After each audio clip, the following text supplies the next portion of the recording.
Well, I guess we'll get going. Hi, everybody. Is this on? Not that we need that. It's on. I'm so glad to have everybody here, and they're here to answer your questions today. So I'm going to go ahead and just hand off the mic to each of my colleagues to say hello. I'm going to start with Kay Patrice. I'm just here to say hello and to support you all. I want to know, I want to hear everything.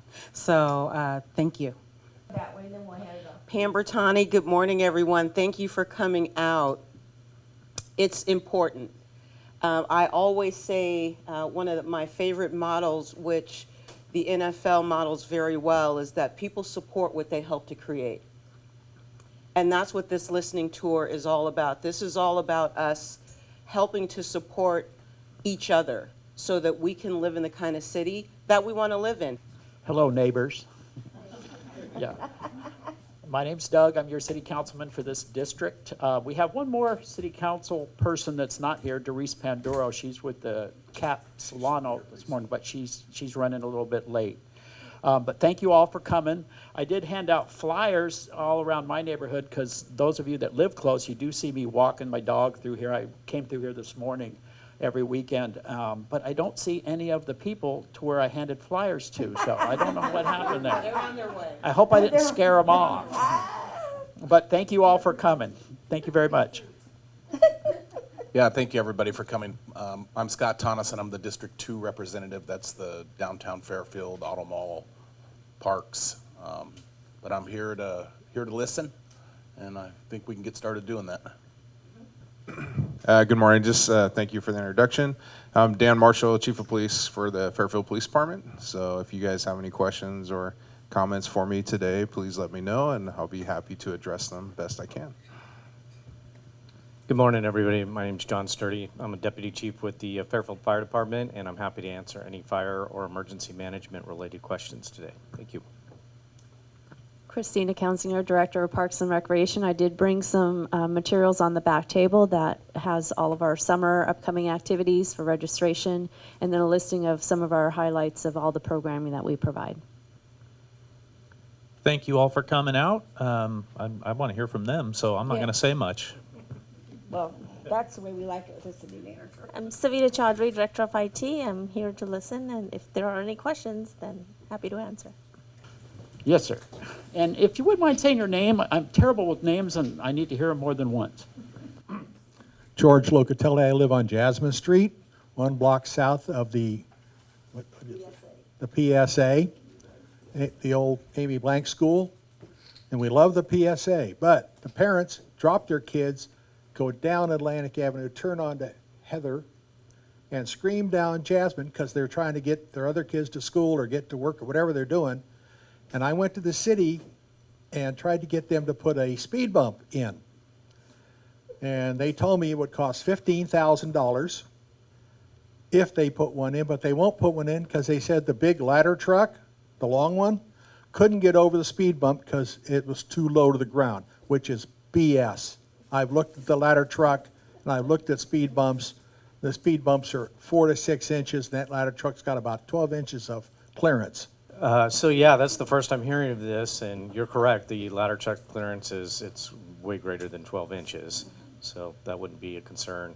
Another option that we always have is you can split the speed bumps, so where you can basically drive through the middle and get through them. But I think that's probably a public works question. It wouldn't be an issue for us, or our fire prevention department may have an issue with it, but there are other speed bumps within the city. We are able to get over them, so it does slow us down. I will say that. I mean that is fair.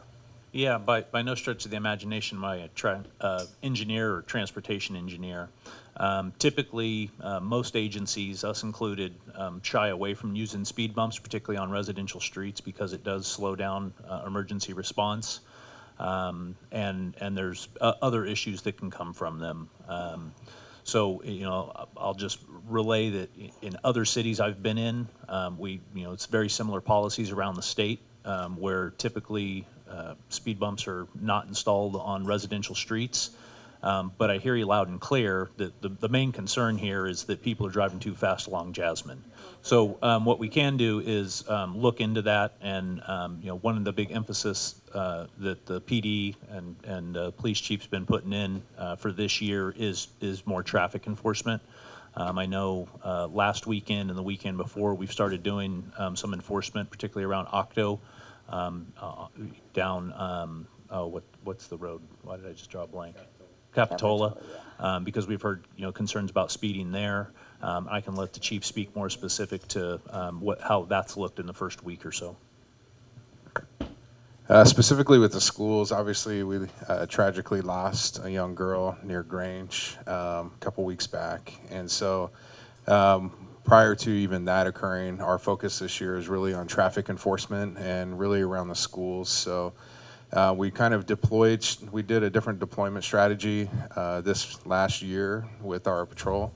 And part of that is having smaller areas that they patrol instead of larger areas.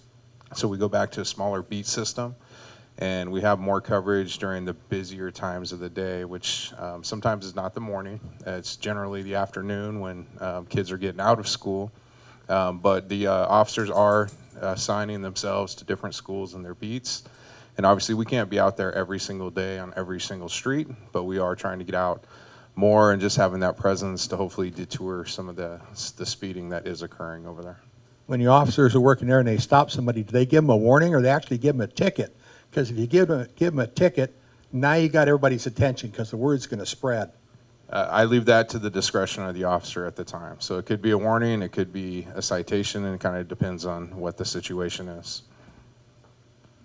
Also, real quick, I live right on, right by the school, right there on off of Barber, and I just seen a police officer sitting there just the other morning. So they are in the area.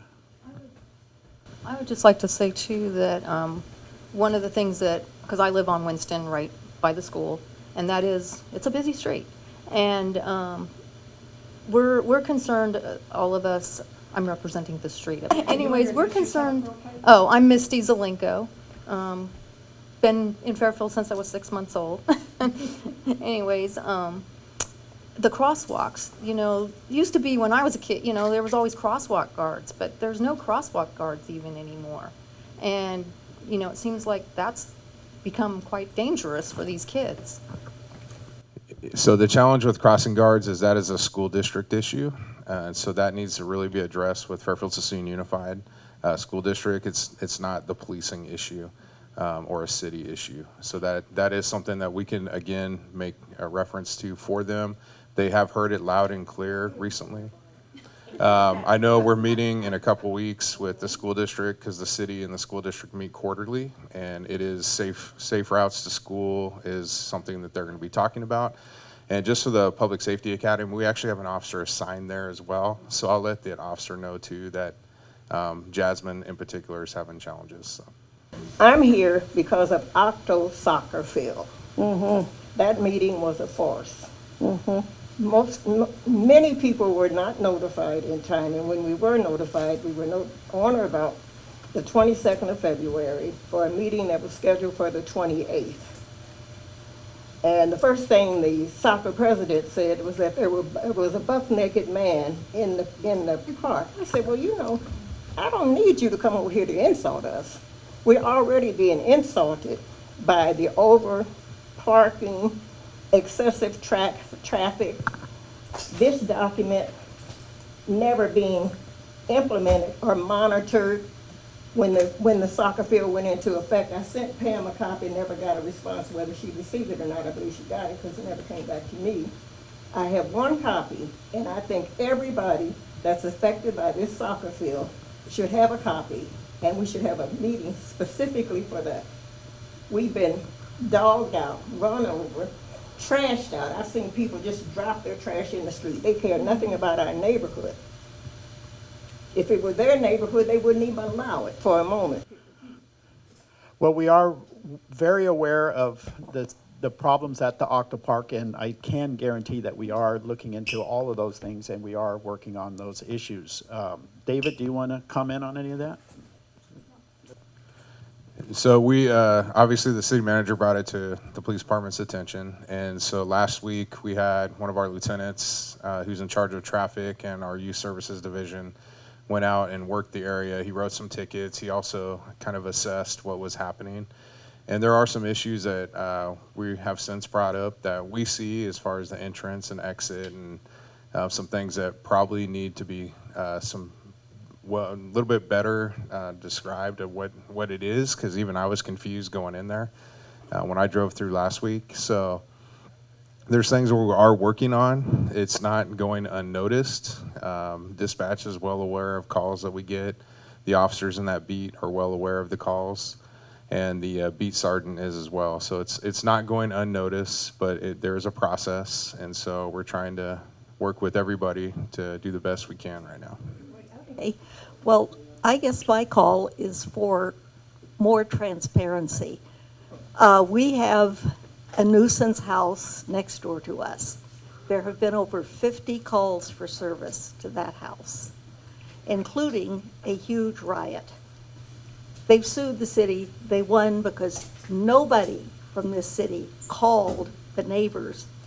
Nobody listened to us when we called, because we called and said, hey, we know these idiots are suing you. We will all go to court and say, this is what happened. Oh, yeah, boy, thanks for doing this. That was the last we heard of it. Well, the day they had the riot there, the police showed up, one policeman finally, and at the end of it, I think every one of your officers was there, had both ends of the street blocked. Horrible. And they arrested one baby mama and her baby daddy, and then they arrested another baby mama and her baby daddy, and they left two under a year-old babies in that house, even though I kept saying to the officer, you have arrested their parents, you need to call Child Protective Services. You can't just leave those kids here and haul out. Well, they've got people there with them. They've got three young teenage girls that were holding up signs saying you were killing their sisters. And they found drugs there. They didn't find the weapon. I was out there when it started. I'm the one that made the call, fight with weapon. So Fairfield PD comes in. It was a hassle. They found drugs there. Unfortunately, Fairfield PD left the drugs in the baggie on top of a police car that then drove off down the street and dumped the drugs in a neighbor's driveway. Billy brought them back up, said, think you guys lost something. I mean, it was a freaking zoo. Nothing done about it. No follow-up. I've called Housing Authority. How do you know it's a Section 8 house? Because they're damn proud they're not paying any rent or very little rent. The best action I got on that house, sir, thank you, was when I called your office and said, why won't the police do something about this? And I was called by Fairfield PD and told, we'll have them out of there in 10 days. They're still there. The fights go on. And I'm fed up with it. We called one time because they had a big marijuana grow in the backyard. Called on a Friday afternoon. George called and he said, I need to speak to somebody in your drug enforcement. Oh, we don't have one. What? So he says, well, who do I talk to then about a marijuana grow? Well, you talk to special services. Okay, can you put me through to them? Well, they don't work weekends. Hello? I mean, what is going on at the police department that's the kind of response you get? Then George called back on Monday and spoke to somebody in the special services or whatever they call it, special investigations. And the police officer there obviously doesn't know the law because he told George, oh, you can have up to 100 plants outdoors, no problem. It's 3, Bucky. You're a cop. Why don't you know that? I know that. And that's the kind of response we get from Fairfield PD. And I'm just fed up with it. We've had 1 ticket given on our street in all the years we've lived there. The police officer, he was young, probably didn't know the routine yet. He actually got a standing ovation. The neighbors heard the siren. We came out. He busted the woman. She had warrants, no driver's license. We were applauding, and he's just staring around. And he said, I've never had a standing O before. I said, that's because you've never given a ticket here before. So what's going on with Fairfield PD that those are the reactions you get? Well, I would have to look into what you're exactly talking about because I am familiar. Can I finish? I am familiar with the house you've done because code enforcement has been out there. The special operations team has been out there. We have served multiple warrants on that house, and so I think we are taking action. But things do take time. There's processes. Okay. All right. I will look into it. I will leave it with that. My name's Judy Lopez, and I live on Vista Grande. I don't know if you're aware of the traffic on Vista Grande, but my friend was over last month. In the middle of the night, a car came down, or a truck, I don't know what, hit the back end of her car and totaled it. They took off. We didn't see it till the next morning. So we called the police. They came out, took a report, and said there's really nothing they can do. So a couple weeks later, a girlfriend got a letter in the mail from her insurance company. The people want to sue her for the hit and run. So she called her insurance company, and they said they are not at liberty to give out the name of who the person was. So we came down to the police department, handed the officer the letter. They said, well, they'll make a copy of the letter, give it to the officer that came to our house, and if they want to follow up, they will. So nothing's ever happened. This is the third vehicle at my house that's been totaled by cars coming down our street. So my question is, what do we do now? And so to guess right now would not be the right thing to do. So we'd have to look into what it was, and if it wasn't you specifically that got hit, there could be other versions of that too, or there could be some misunderstandings in some of that. So let me look into it. I'll give you my card. You can give it to your friend, and they can contact me. You have a question, ma'am? My question is in reference to the vote. It used to be that you had to have a majority or supermajority for one of these districts to fail, for it not to pass. And I'm just wondering, is that still how it happens, or is it just a simple majority that it passes? Because, as I said, when these districts were first put online, it was the developer who had one vote that decided to put all of these into the assessment district. So now you have all of these other folks that bought into the areas. And so what's the process? How many votes does it take for this to fail, and how many does it take for it to pass? So it takes it's a weighted, so each vote is weighted based on their proportion of the assessment, and it's counted as over 50% of the ballots submitted. So if only 20% of property owners submit their ballots, and the more than 50% based on the value of the assessments vote no, then the district will fail. And so in your instance, in district, or in LLMD number 3, for example, we've already heard them say it, the 4 property owners that have the very large increases because of the large property sizes and large homes under the current methodology have all said they will vote no. So if they submit no ballots, then in my mind, it is highly unlikely that the assessment passes, because there was also, they submitted the petition on Tuesday night as well with 40-something other residents or property owners that said they too would be voting no. So if those were the only 45 or 50 ballots submitted, it fails. Okay, thank you. Recession. We hear a lot about recession coming up, and so this requires often letting people go, cutting back hours, cutting back service. The citizens are upset. It just reverberates through the system in bad ways.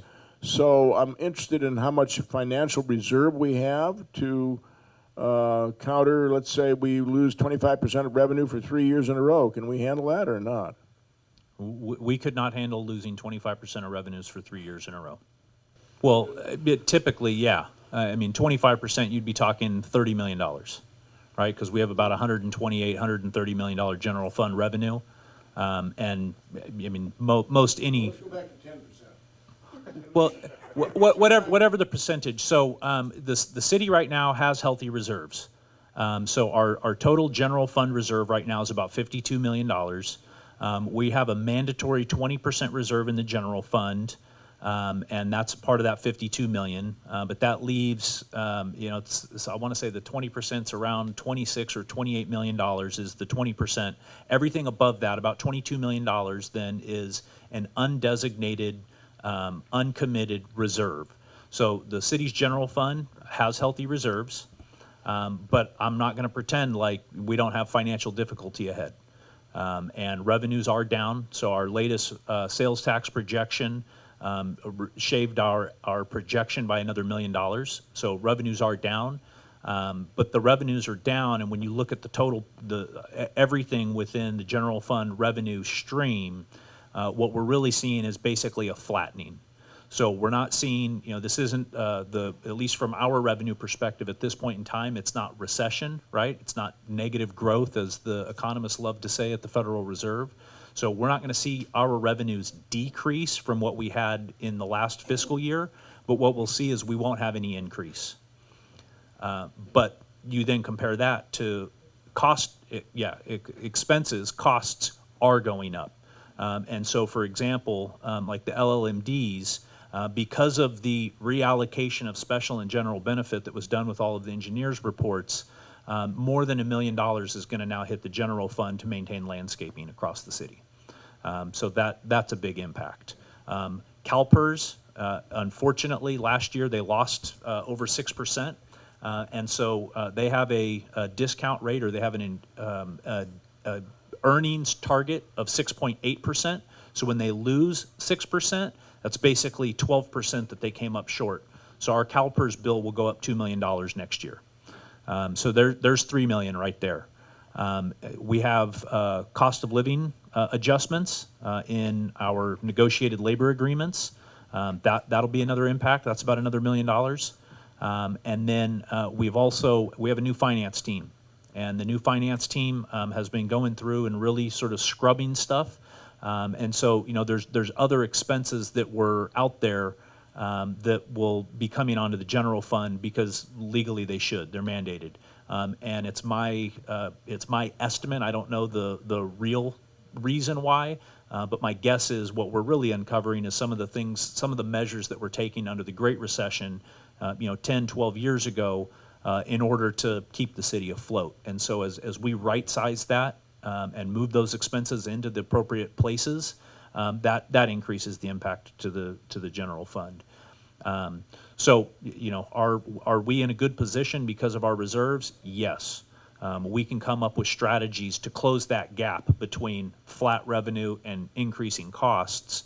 But in the next couple of years, and as we come to the city council with actual slides and numbers and all of that, some decisions are going to have to be made in terms of how we long-term fix for it. Because if you have 1 year of flat revenue and then the next year you have a 2% increase, it's not sufficient to keep it going. And most likely we're going to see, as of right now, CalPERS investment return is flat. So that means that they would be, they may hit 1% return this year. And so, that alone, that's another 6% shortfall in terms of the earnings that CalPERS would need in order to not adjust our required payments. So in the following year, that's most likely to really impact us. But it is a beautiful day out. So I know a lot of people are talking about that LLMD. I don't think we have that in our area. But my question is on that.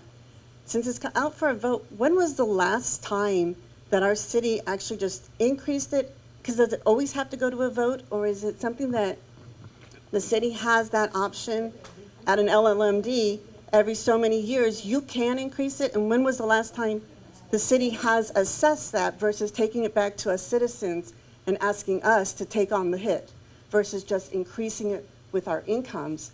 And especially with a lot of, I know the neighborhood that we're in, it's an older neighborhood, so we have a lot of fixed income homes in here, a lot of families that are raising families and are barely making it. And so now I'm hearing, like the other night I heard from the families that are up in 10 Gate, they're getting hit huge. That's crazy. So has the city dropped the ball over the years, not increasing like they should be doing? Or is this something that you're now going, oh, hey, we haven't done our job for the last 20 or so years, and now you're going to come back to us and hit us hard? Well, actually, I'm going to let David answer that, but he could answer it a lot better than I can. Well, Doug, if you want to take a swing at it, have at it. Well, I know there's some laws that prevented us, and it does have to go out to the vote. I know that much. Yeah. Prop 218 is what requires a vote. But the simple answer is yes. So probably 5+ years ago, as we saw reserve balances in these LLMDs decreasing, we probably should have been addressing this then. I wasn't here then, so I can't speak to the reasons why we didn't. Definitely should have been addressed then. So, but the answer is yes. Now, and that's the focus of the new districts, right? And so we're not amending costs. We're not rising the assessment in the existing districts. We're forming new districts and we'll terminate the existing districts. And the primary reason is because those districts, those old districts, do not have inflators. So typically in these types of things, these days, if you were to form a district like this, you would include a 2% or 3% annual inflation or CPI inflator so that every year they are slowly going up over time so it doesn't become these massive hits. The problem is because these districts are 30 years old, you're basically going to be paying for the inflation all at once. Okay, we have a question right here, right? Thank you. My name is Saritha Jefferson, and I reside in the Wood Creek Senior Commons Apartments on Wood Creek Drive. Some of our residents have concerns about the soccer field and possible changes. One of the changes are those yellow spikes in the middle of the street that lead into the parking lot. We're being affected because people who are coming from the Capitola direction are making U-turns directly in front of our parking lot, which creates a safety hazard. Another possible change, which I'm not sure is in the works or been approved, is for lights at night, and that would greatly impact the residents. We go to bed fairly early, and so we don't want bright lights at night and noise. So I'd like response about those two major concerns. So I mentioned earlier, I know you came a little bit maybe after the comments, but we as a city were approached by the Solano Surf requesting possible improvements out on the site that would include lighting. And so as we do with any of our park development, we go back out to the residents and want to get feedback. And we held one of those meetings, and in compliance with the original agreement, the Solano Surf was notified that they would not have lights. They needed to remove the temporary lights that they had brought out there. And if they are going to move forward with any kind of request, that it goes through our formal planning process, which also has additional community engagement. So there is no plan right now for lights. When you say community engagement, how would the residents and the other residents in that area be notified? So typically the city, whenever there are these type of things, similar to even today's meeting, as we notice it, and then we send out direct mailers to those within a certain amount of, in this case, I think we went a quarter mile out of the Octo Inn when we did our first community engagement. So it goes to individuals? Yes, it was mailed out to the individual homes. U.S. Postal Service. Can I add something to that? They've already changed the time for the tournaments to be. In the document, it says nothing earlier than 9 o'clock. I'm told they're doing it at 8 o'clock. The president said they're doing it at 8 o'clock, I'm not finished. They also have 25 new parking slots. Who authorized that? And who authorized? The city council did not. Okay, well, they've got them. And I asked the president who authorized it. I don't know. He said, I don't know. And then this last one where you got this coming off of Wood Creek, they're leaving the parking, on-site parking and coming off on Wood Creek. Who authorized that?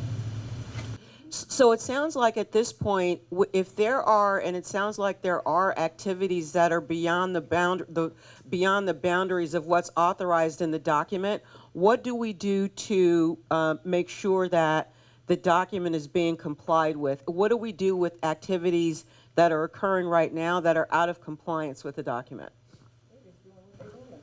As Christina mentioned earlier, we have notified them that they're out of compliance, and we've given them a short timeline. I want to say it's 15 days to rectify the items identified. And so if that 15 days lapses and they have not complied fully with the rules, then what? That would have to be a discussion we would bring to city council of what you want to do. So technically, you could close the fields, but you would also be closing down the only youth soccer recreation facility you have in the city.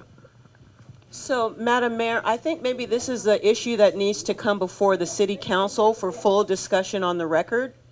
So can we do that and notify the parties if they want to come and make a presentation at the city council, and we can have our residents come, and so we can have a full council discussion of this to make sure that the rules are being complied with and that there are ramifications for non-compliance.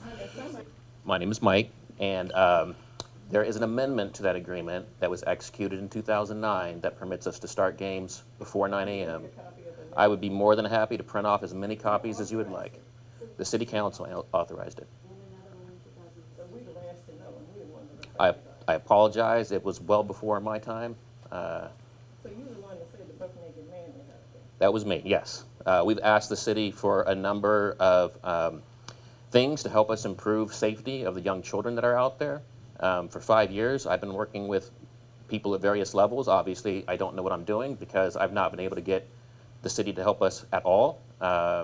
A year and a half ago, I took it to city council, some of the issues, and it was handed off to Stefan, and nothing's happened since. So I do promise you that I've made zero progress on lights. So I don't know if lights will ever be a thing. It's something we've asked for. It's something other communities have.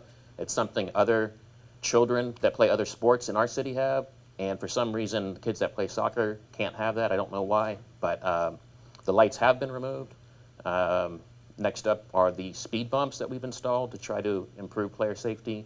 We have young kids darting through the parking lot, and we installed speed bumps, and the city's directed that we remove those within 15 days. And I hope a kid doesn't get hurt, because that's what might happen. Well, over this time, I've heard so much about lack of transparency, and that really does bother me a lot. When you call a city office and are told things you know aren't true, and everybody passes the buck, and as I say, the only response I ever got from the police department was what I called your office, and your office called the police department. And we hear you. And the other thing is, there was a wild party back behind us, not long back, and we kept calling the police, and they finally said, well, we can't find it. We don't know what's going on. And George kept calling. Oh, no. Finally, I just lost it. And I said, damn it, George, tell him it's next to Lisa Donahoe's parents. Within 5 minutes, that party was cut off. So Lisa Donahoe got quiet in our neighborhood, and she doesn't work there anymore. And it's not right. Dispatcher. But no police response until that was said. And we do hear you guys. Chief's right here. He's hearing every word that you say, and I'm sure we're going to look into that. One more question for the police department, fire department, and the city council. Why isn't Section 8 doing their job? Their rules state no illegal activities at a house that's being paid for by Section 8, but your police officers, even before you got there, over 50 calls. And one night, there was every available police officer in the city on that street with the riot. But yet, those people are still in that house, and CPS will not work with us. Hi, for the record, I live on Vista Grande, and this is definitely not as earth-shaking as the other questions, but who do I talk to, whether it's police or public works or whatever, about the persistent traffic jam caused by In-N-Out Burger blocking the road? Because sometimes they block the turn lane all the way up to Travis, and you can't get out of the Rayleigh's parking lot. You have to go all the way around. At some point, it actually will become an issue for public safety if there's ever an issue there. So who do I talk to get that some progress towards getting it cleared. I get beat up. I get beat up every day, so it's okay. It's okay. I'm used to it. It is an issue. I go to Pete's Coffee every morning, as you can see by my Pete's cup, and sometimes probably more than once. So I too get stuck in that traffic trying to go into that other portion. It is a challenge. I don't have a good answer for you, to be really honest. It is tough with that intersection. The In-N-Out parking lot just gets out of control busy. It's challenging to enforce because there's no real places to put barricades or delineators out there to try to guide the traffic, and it's kind of hit and miss too.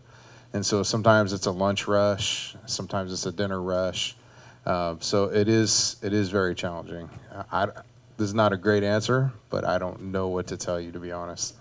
I don't know if David, you. What are the ordinances that the city can exercise to say, In-N-Out, we love your burgers, you got to fix this because it's a problem? Because it is. Are there any ordinances that we have in that regard? I don't know of a specific ordinance. We need to go back and look at the conditions of approval on that project to see if there's any regulatory, hammer that we have. There will be coming before the city council at some point in the future, I don't know when exactly, an application for another In-N-Out.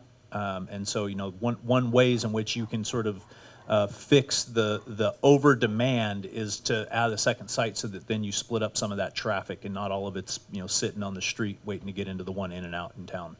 Where's that one looking at? It's up off of Manuel Campos. Okay. No, Texas. So we can And- look and see, look at, okay. And just to be real, the challenge with In-N-Out, if you look at their parking lot, they are using every bit of their space right now. So it is very limited. They don't really even have the option with parking to do the split down the thing. It's going up and around the building, all the way around the back, up the other side, and then it comes out through the Pete's parking lot. Okay, one last question on traffic for the chief of police and the city manager. You're coming off of 80, you take the Manuel Campus exit, you're going to cross over 80, and you want to get on to North Texas. Well, people exiting 80, they're supposed to stop when they got a red light, but they don't. They come up there and they make a right turn, and you're already in the exit lane trying to get over, and you got no place to go. I believe, because I never take that exit coming off of 80 from eastbound. Can we get a sign that says no right turn on red, so they have to wait till they get a green, so the people who are coming over the interstate can get into their turn lanes? I'm pretty sure that's going to take a survey, and we'll have to do a traffic survey for that, but that's something that could be possible. Hey, Matt, you got it. You got it. Yeah, I'm not a traffic engineer, so I couldn't speak to it, but I can ask our traffic engineer about that specifically. Yeah, I live over in that way. I come off the freeway that way quite frequently. Personally, I've not had a lot of issues there, but it's something that I can ask our traffic engineers by. Okay, City Council, you knew you couldn't get out of here without talking about homelessness.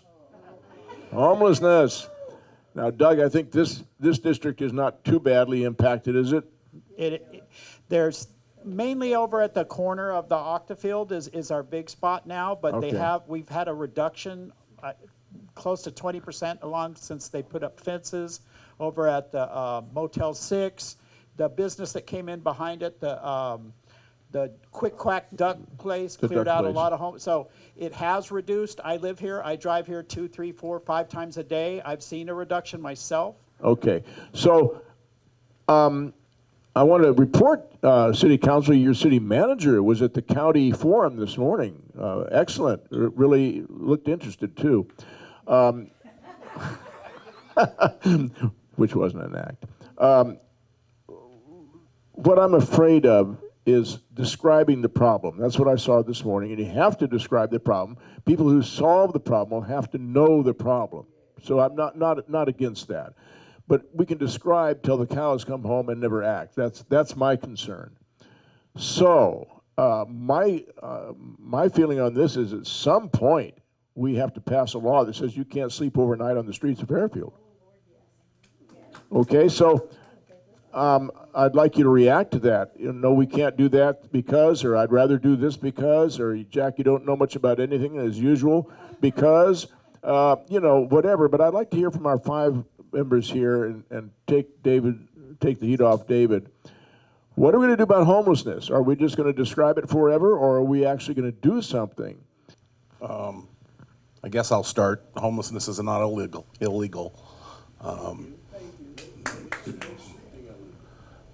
So we have a downtown ordinance, downtown doorway ordinance. So if the citizens, business owners post in their wall or on their glass somewhere that it's part of that ordinance, then you can get cited. I think it's 3 times or 4 times, and then it becomes a misdemeanor. So in the last 2 years, the homeless downtown have shrunk considerably. And I don't know how many people use the linear trail, but the linear trail was full and it's empty now. So we've been making great strides, but when people don't live, I live in the neighborhood. So I mean, my day is, ducking bullets sometimes, running homeless off my property.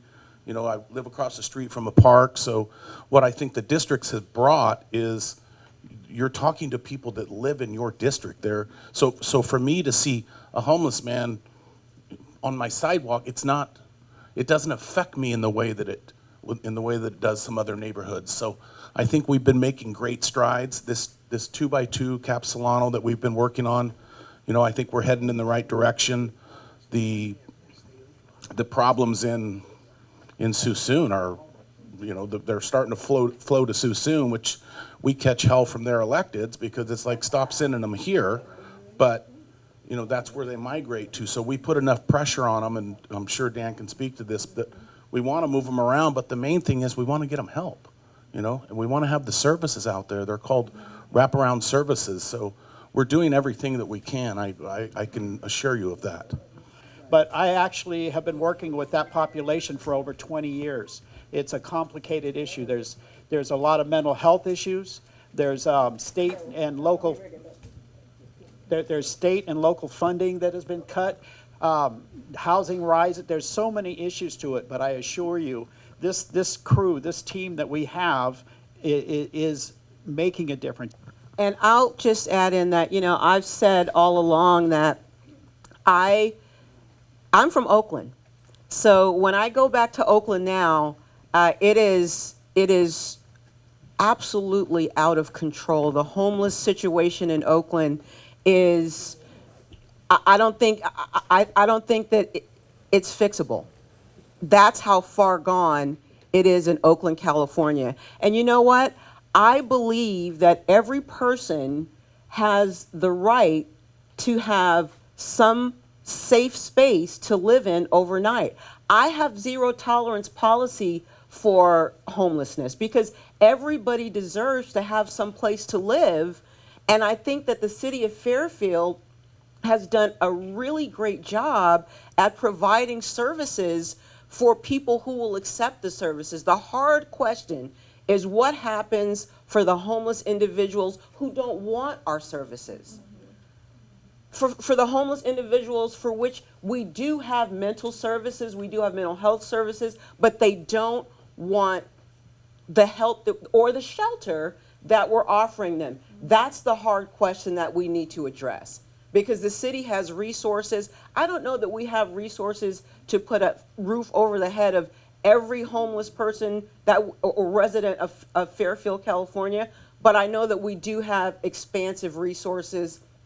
Police department has done a great job, the homeless intervention team, at helping to get folks help who want the help. The real question we have to ask, I think, is for those folks who don't want the help, what do we do? Hello, my name is Kent Scheel, and I'm actually part of District 5. And I have a very important success story to tell all of you. I'm a commuter that goes from Fairfield to San Francisco. And I use the Suisun City Fairfield train station as my home base, basically. And one of the things that I noticed was in the last 2 years was where the Highway 12 bridge is that crosses over the railroad tracks, it was becoming a homeless encampment, a major homeless encampment right next to the railroad tracks. And what was happening was somebody had conveniently cut a hole into the fence of the Union Pacific fence to go from Suisun City to Fairfield. And I was not aware of that at the time.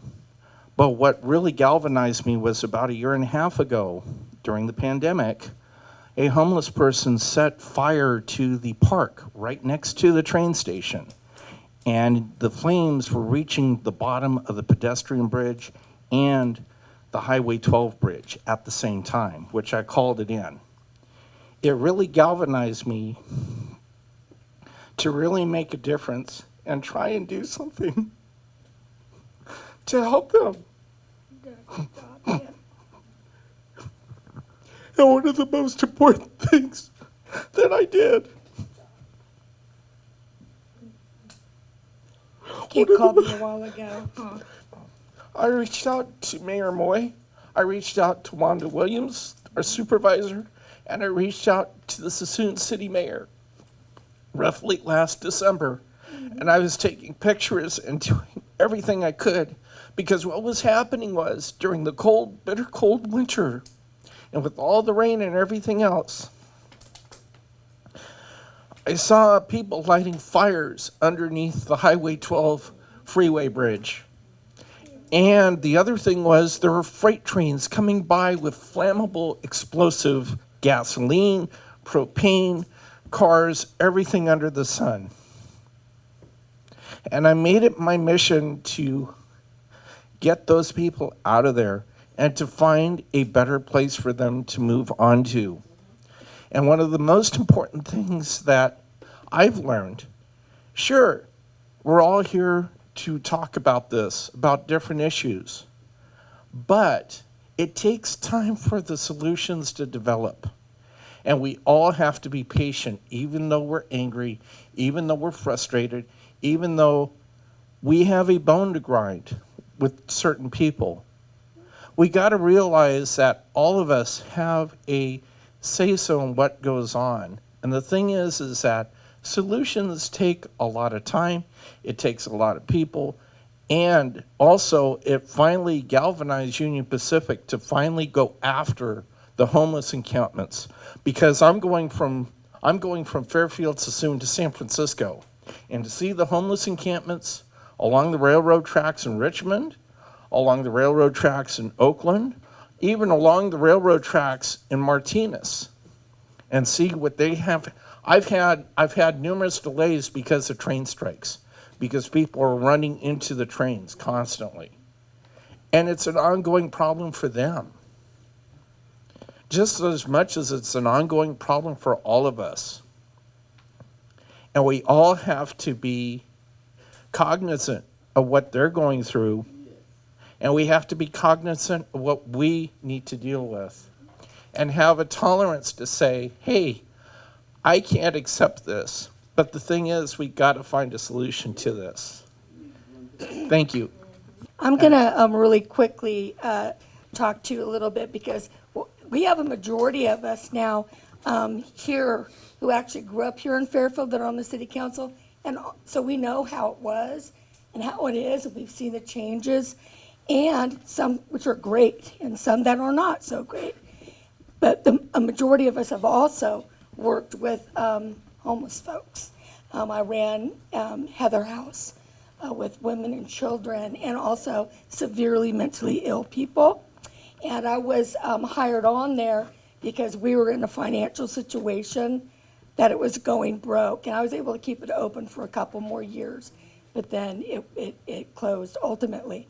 One of the reasons why we lost that place and is that we would not abide by what's called housing first. And I'm going to tell you what that is and why I'm working with mayors around this country to stop this policy. It started in the George W. Bush administration, and what it does, the one great thing about it is that you can't say no to anybody. If you get HUD money for your housing or anything else, you have to allow people in. Now here's the bad part. You cannot ask them to stop using drugs, okay? So taxpayers are funding these people to continue to use drugs. You cannot drug test them. You cannot ask them to take their mental health issues. And we're wondering why it's exploded. We're not getting to their root causes. That is the answer. Like Doug said, we have to treat them like individuals. These are people, as we heard from Kent, it breaks your heart. It breaks my heart. It breaks all of our heart. It's also a danger for people out there. I just want to I know we're kind of still on this, but I also wanted to thank you guys. You guys have done an awesome job. I went to a meeting over, what was it, was that meeting that we went to? You guys were talking about low-income housing, and it's kind of that step in between where you're talking. And I was really impressed with the One Lake, that you guys have this one thing set up. Well, I have a couple of adult children living in my home, and I'd love to kick them out, but I can't. But, you know, but my question was low-income housing because they live in the city, they are working full-time jobs, they're going to school. So I called One Lake to find out, hey, how can I get my kids into this wonderful setup? So you guys filled it, and in November, it hit 6,000 people on the waiting list. What are we doing? Where's our next setup? So I agree with you 100%, right? Affordable housing, it's actually where I started in my career in local government, was in affordable housing and developing, multifamily low-income housing. So I'm a big advocate. 2 years ago, just about, or maybe a little over 2.5 years ago, we actually formalized the creation of a housing department. So we sort of had these disparate divisions that were working on a variety of topics that were housing related. We pulled them together, we created a department, we went out and hired a great department head that oversees that department. Including the One Lake Apartments that just finished, we have 500 affordable units in our pipeline. Hopefully here in the next couple of months, we'll be breaking ground on another one, Parkside Flats, 168 units, downtown right adjacent to Allen Witt Park off of Woolner Avenue. Absolutely. The challenge that we run into, as with the homeless topic, the challenge is that, cities don't have a specific funding stream to deal with that problem. So we're looking into that. The council previously, just a couple months back, gave us direction to start looking at inclusionary housing. And so what inclusionary housing policies do is they mandate any development to include affordable units or pay a fee in lieu. That fee in lieu then creates a revenue stream. We formed an affordable housing trust fund, one of the few cities of our type in terms of being sort of a suburban bedroom community that is going in this direction. In the next month, we'll be applying to the state to get a pro-housing designation, which opens us up then for additional housing dollars that come as grants down through the state. And so, we're being aggressive in trying to build a steady pipeline of development of affordable housing. In 2013, when local governments in California lost redevelopment, or I guess it was 2011, 2012, but in 2013, there was a HUD white paper that came out and said California's elimination of redevelopment will cost more than 60,000 units per year of affordable housing. Fast forward 10 years, and here we are about 700,000 affordable housing units short. Go figure. I imagine there is a HUD analyst somewhere that's saying, told you so. And so, in the Great Recession, we sort of cut off our nose to spite our face and eliminated the one steady funding stream that local governments had to develop affordable housing. And so now the state instead is just trying to cram regulations down on us as though we're preventing affordable housing. Admittedly, there are some cities that are. There are some locations in the state where it's NIMBY, it's not in my backyard. And I hear a lot, across the state, oh yeah, we absolutely agree, we need affordable housing, just not in my backyard. And so here in Fairfield, I think we're fortunate. I have not heard that in the community for the most part, and this council wants to make that a priority, and so we're working on doing that. I think that's key. Like, this is a priority for this team, for the staff, for the city council. I come from a background where I founded a transitional home. So I see on a weekly basis how different the community that is coming in and the needs that they have. So wraparound services, definitely key, and that specialized services that's needed to really lift people up and get them moving in life again. But the other piece that I think about a lot is affordable housing. I also have a background in affordable housing. But I know that two things. A, we need to service a community that makes a lower income range. And I don't remember the low income salary range versus very low. It's just not coming to the top of my head. $100,000 for a family of 4 is considered low income, median income. And there are many households that aren't coming close to that. So where do they fall? Where do they live? And if they have one turn in their lives where they're sick or just whatever happens and they don't have that income coming in, what happens? So that's that group that falls, that I think about a lot. And it's probably because I can connect to it myself. I haven't always been able, I've had things happen. I'm just like, you know what? I need to go across country and take care of my parents.